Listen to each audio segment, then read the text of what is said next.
really matters? That might be the most important question you can ask. So let's talk about it. Welcome to What Really Matters podcast, Everyday Spirituality with Karen Wyatt. I'm so glad you've joined me here today for another episode. This is number 7 in a series I've been sharing, talking about a journey I took through Italy while grieving. And so, as I mentioned, there have been 6 previous episodes that describe parts of this journey and how it all came about and took place. And I really encourage you, if you haven't listened already, to go back and listen to those 6 episodes, because they all kind of build upon one another and it will help you understand what I'm talking about here. And I don't want to fully review every other episode that's happened already. So I'm going to start where I am here on episode number 7. And I will begin by also mentioning I just got a new computer and my really nice microphone doesn't work with this computer. I have to buy an adapter, which hasn't arrived yet. So I'm recording with a less than adequate microphone, but hopefully you'll probably notice a sound difference from my usual episodes, but hopefully this will be the only time and I'll be back to my good microphone by next week. So apologies for that, but new technology, sometimes things surprise you that you weren't expecting.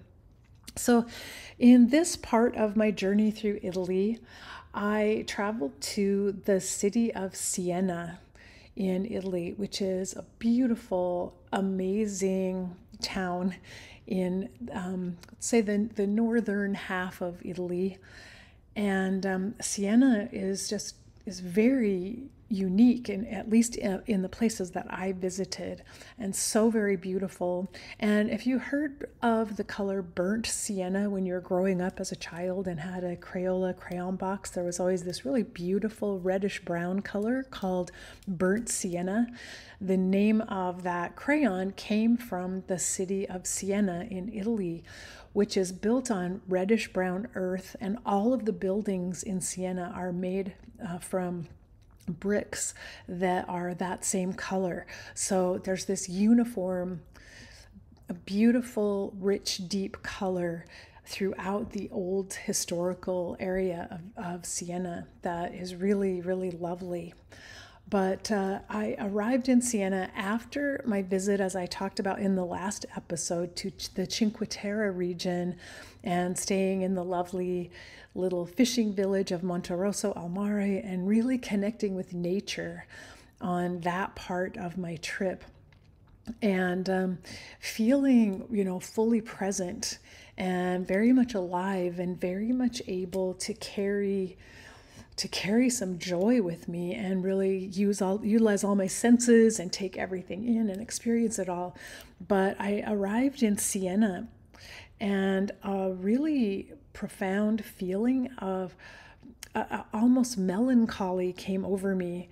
I just suddenly felt a greater weight on my shoulders. I felt sad, and it's as if the sorrow was overwhelming me more than on previous days of this journey. I didn't understand why, but there was something about this city itself, perhaps, and also the weather. It was overcast while we were there and a little bit gray and rained occasionally.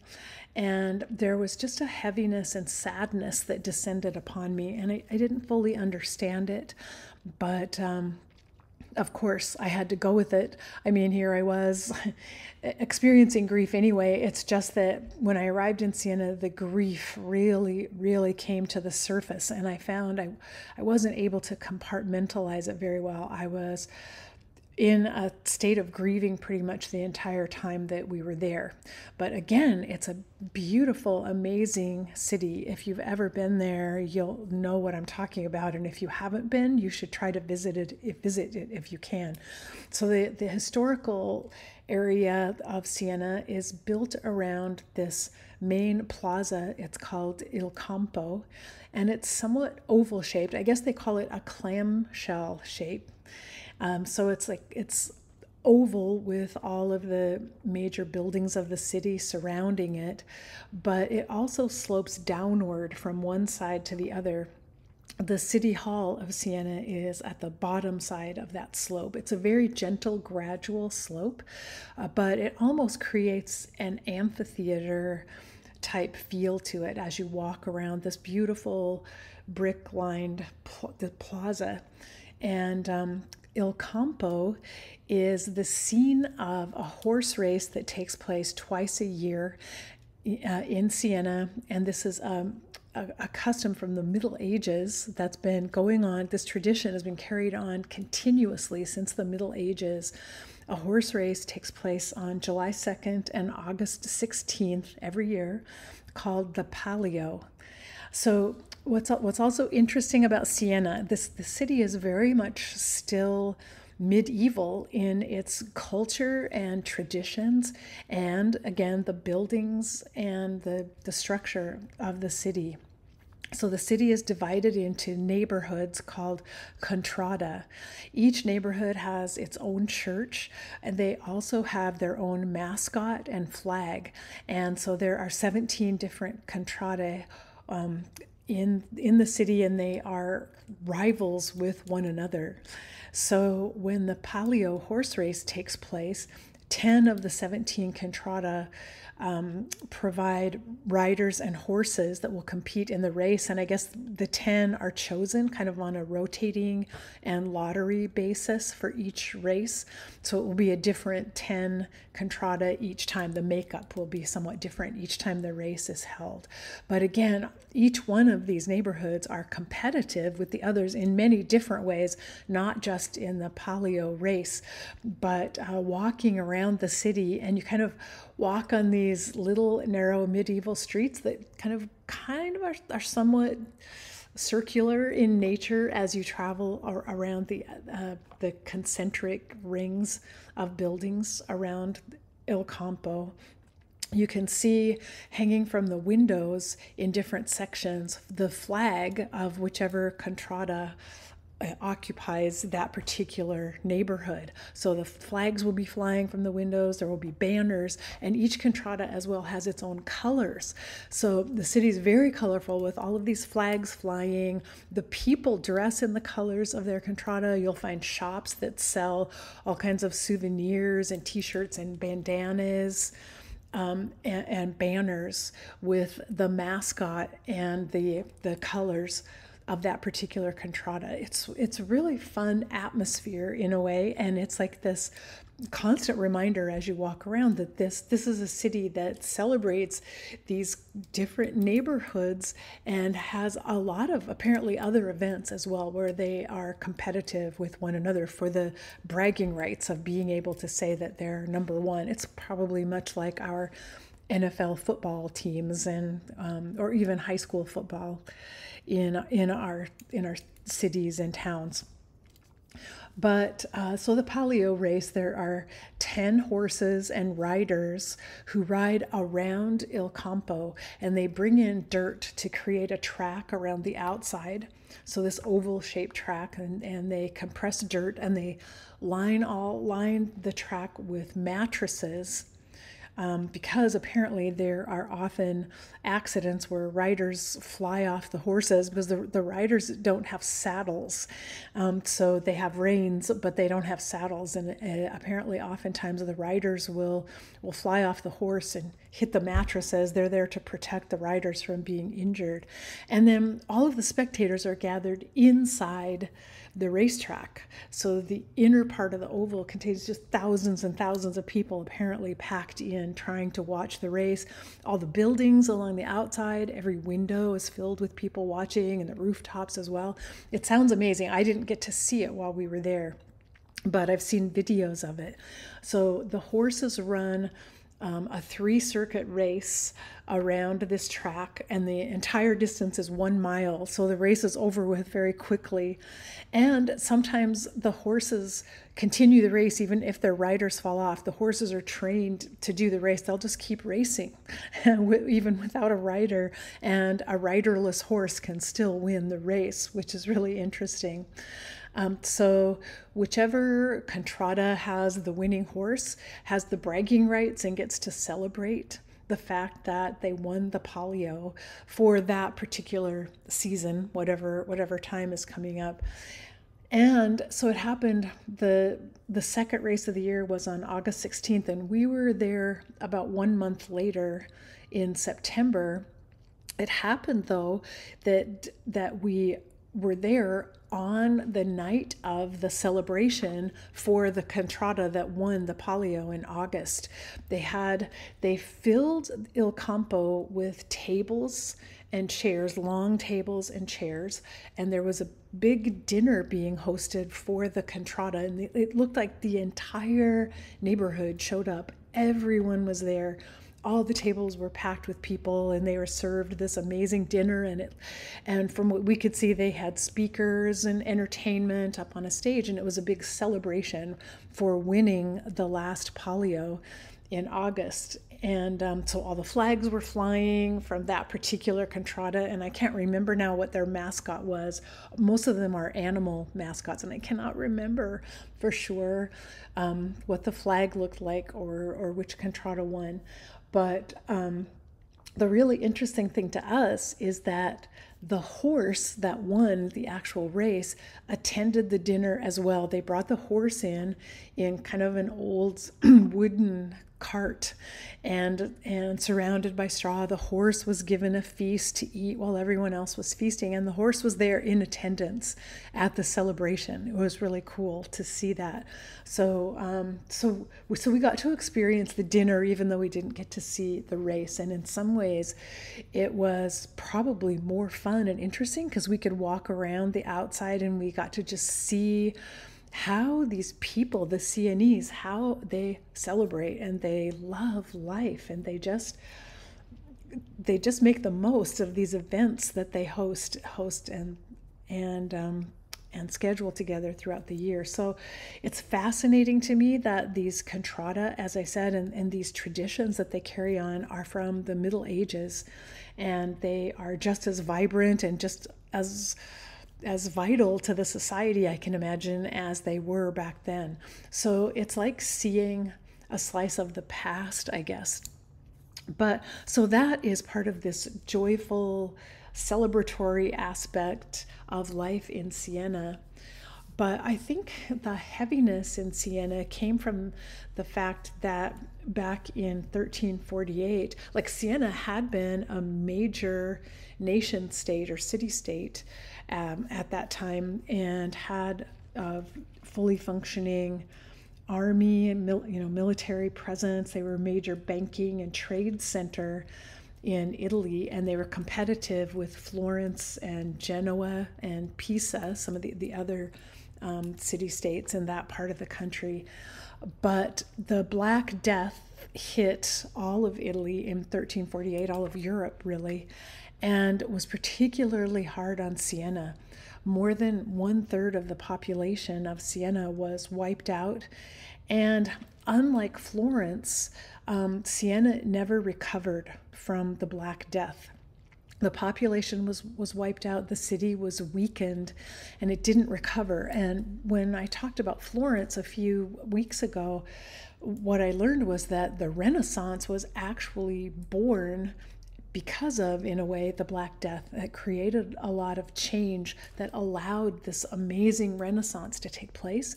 In Siena, the opposite happened, and there was a lot of devastation really to their society that in many ways never recovered, and Siena was, in a sense, frozen in time.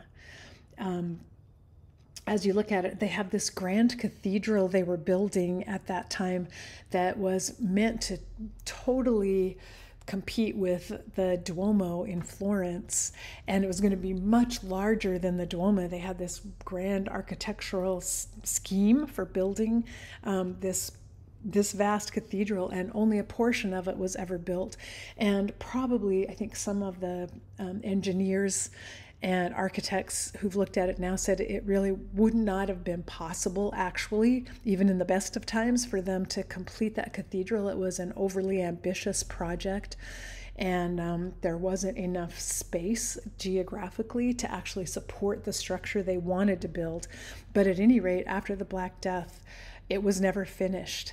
And so there's this unfinished structure that's kind of a testament to the devastation and the loss that happened because of the Black Death. And all these centuries later, I think that was part of the heaviness that I was feeling as I visited that city, that there's this sense of perhaps not being able to move on from what happened in the past, and maybe of life being somewhat frozen. And I'm not saying this in any sort of judgmental way, because it's actually kind of a beautiful community sense to see how the people of the city work together, as I look at it as an outsider. But completely different than Florence. And even the art that you can view in Siena retained its Gothic nature and never went through that transition of the Renaissance that took place. And geographically, they're so close to one another. It's kind of fascinating to just witness this history that's visible to your eyes of how change and transformation might come in one area and not in another, and how the very same devastating event of the Black Death had different consequences in different places. And so that was really fascinating to me and gave me a lot to think about.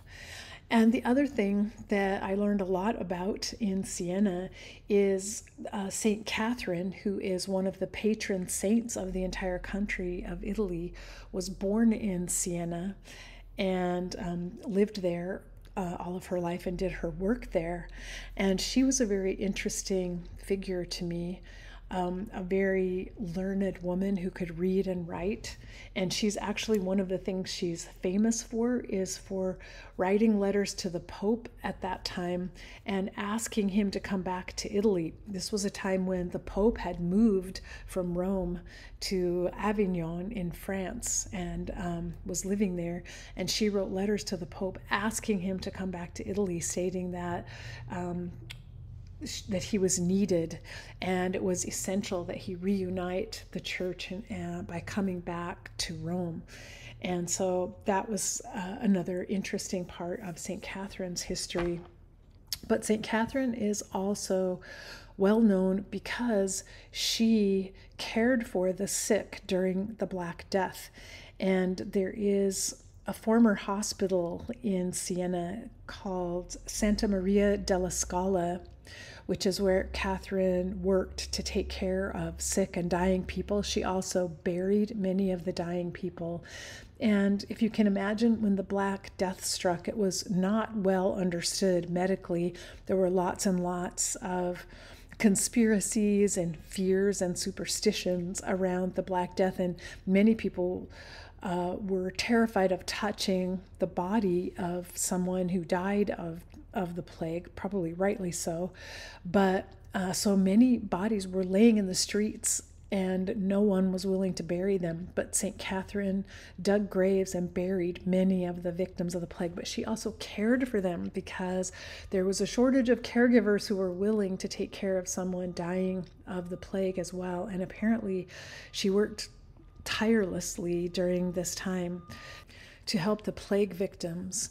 And she never got sick herself. And so there's something very miraculous about this. And I think people attributed it to her goodness and also, part of her sainthood in a way that she could care for hundreds and even thousands of very sick and dying people with a contagious disease, never get the disease herself. So she really dedicated herself 24/7, from what I understand, to caring for plague victims, which was remarkable. And I immediately felt touched by her story. And I guess part of it was, it's very hard to compare the H1N1 flu with the Black Death because the effects of that flu were nothing compared to the Black Death, the deaths that happened. However, there was a sense of fear and superstition and paranoia around H1N1 flu. And now, looking back now at the time of this trip through Italy, I knew nothing of what was coming a decade or so later when we dealt with COVID. And so, but I see reflections, and particularly now having experienced COVID globally and seeing the fear, the superstition, the divisions that arose, particularly in our society over COVID, and understanding how severe that must have been in 1348 during the Black Death, and what it meant for St. Catherine to be someone who would be willing to step up and take care of those who needed her, because she felt that that was her purpose and what she was there for. And that really had a profound effect on me. And I ended up buying a lot of books about St. Catherine and buying some of her writings and reading about her and really studying her, because I just found her to be such an interesting figure. While we were there, we visited, as I mentioned, Santa Maria della Scala, the original hospital where St. Catherine worked and took care of many of the sick, one of the oldest hospitals in all of Europe, built in the 9th or 10th century, and it's no longer being used as a hospital now. It's now a museum, but you can view the hospital. And we ended up taking a tour down into the basement, the underground of that hospital, where there are lots of old Etruscan ruins, the Etruscans being the people who inhabited parts of Italy, Tuscany particularly, before the Romans. And so in touring the basement, there is deep down inside of Santa Maria della Scala a little chapel, and we learned that that's where St. Catherine would go every day by herself to pray in that chapel. And I got to spend a little time in there, and even to utilize that as the perfect place for a novena, because this is where St. Catherine would pray for all of the victims of the plague that she had cared for all the sick, for all the dead, for all the grieving, and really lay out all of her burdens in prayer in that simple little chapel. And that seemed like the perfect place for me as well to lay down my burden of grief and the guilt of not being good enough, of not being able to save the life of my patient or to save my father. It was the perfect place for this novena in Siena, which is where all of this pain really came to the surface as I visited that city. So this lovely, very simple little chapel, but filled with this sense of peace. As the moment I walked in, the temperature was cool inside and the lighting was dim. And it was I just felt surrounded by peace and love. And it was a safe place where I could feel my own pain and have it be held for me. And I was able to process what I needed to process as I was there. And in my mind, I just kept imagining St. Catherine came here, and this is where she did the same thing. She did the very same thing, and perhaps wondered, did I do enough? Have I done enough? Am I good enough at what I'm doing? Because all of these people have died and I couldn't save them. So that moment in that chapel was profound for me. I was able to acknowledge the pain that I was carrying and really let it fully come to the surface and just hold it there. And even for the rest of the time that I spent in Siena. And it was what I needed, because it was the right time for all of it to come fully to the surface and for me to process it and find a place that in some ways had held enough suffering that it felt safe for me to bring forward the suffering I was experiencing at that time. And later, after I got back home and started reading some of the stories about St. Catherine, but also reading some quotes from her, I came across some that were very meaningful to me. And one of them was this quote: "Nothing great is ever achieved without much enduring." And so that was a reminder to me that along the path, as we are trying to become who we were meant to be and be our best selves and find our purpose in the world and find meaning in life, there is just so much to endure, and that is part of the process. Enduring and learning how to carry the pain and bear the suffering, because that is what is going to lead us toward the greatness that we are meant for, that is meant for us. And so in the moment, the fact that we're suffering doesn't make us less than who we are. It's actually the fulfillment, in a way, of who we are meant to come, to be able to endure whatever is given to us on this path that we're taking. And that was amazing to me. And another quote: "Start being brave about everything. Drive out darkness and spread light. Don't look at your weaknesses." And so that was also really powerful for me. Again, this concept of darkness and light, I talked about it much earlier when I learned about chiaroscuro, that there is light within us that we can bring wherever we go in the darkness, and that we don't need to focus so much on our weaknesses. Focus on just being the light in the darkness that surrounds us, and have courage for that part of the journey.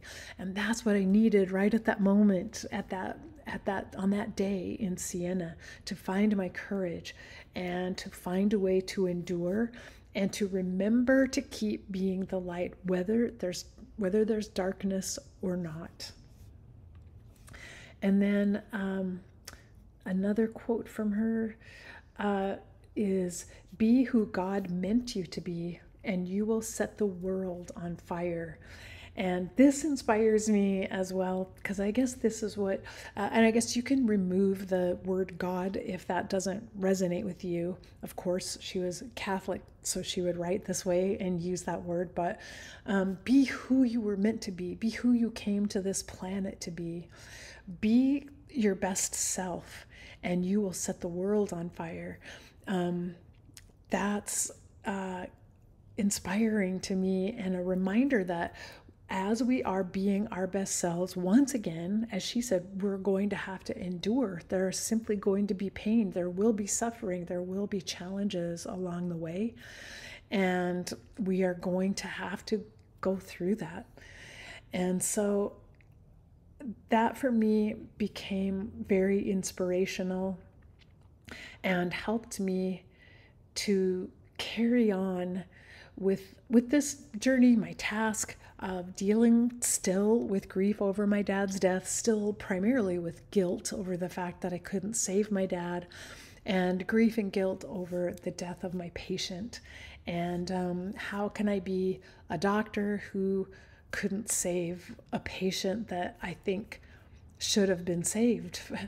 Everything in my heart told me this little boy needed to live. Like, why was that not possible? Why could that not happen? So from all of this experience in Siena, again, powerful because I needed to descend once again back into the pain and feel it. I had kind of rested during my time in nature, where the previous novena took place, and feasted on life and the beauty of life and being fully present with all my senses. And then that brought me into Siena, where I was fully present with all the pain returned. But how profound, and reminding me that there is purpose within us. Like, there is a path that we're on, whether we can see it, whether we understand it or not. And as much as possible, we need to bring our own light to that path, because it will often be through the darkness. And we need to focus on shining our light ever brighter to help us see on this journey, and to help us endure when the suffering and the pain are great. So that's the end of our episode for today, and what I have to tell you about my stopover in Siena and the 6th novena that took place there. I'm sharing all this with you. There's so much more to tell and many more experiences from Siena, but I'm giving you little excerpts here because this is the book that I'm working on writing right now. And so recording these episodes is inspiring me to keep working on that book and keep these chapters going. And so that book will be out in 2024. I don't know for sure when I'll ever have it finished, but I'm telling you about it because that's my way of kind of making a commitment that I am going to get that book finished. I want to tell you, you can learn about the books I have for sale right now by going to eoluniversity.com/books. You'll find 4 books there that I've written that you can purchase, including The Journey from Ego to Soul. And many of our episodes on this podcast come from that book. So you will, if you like these episodes, you will find that book interesting. It's in ebook, paperback, and audiobook form. And also there is a page, eoluniversity.com/support, where if you feel like supporting this podcast to keep it on the air, and also my End of Life University podcast, go to that page, eoluniversity.com/support. You'll find 3 different ways you can make a small contribution, which will help me keep this going. And I really appreciate it if you choose to do that. So for now, I will say goodbye. And until the next time we're together, remember that we're here ultimately for love. So face your fear, be courageous, be ready for whatever life brings you next, and love each and every moment of your very precious existence. Bye-bye.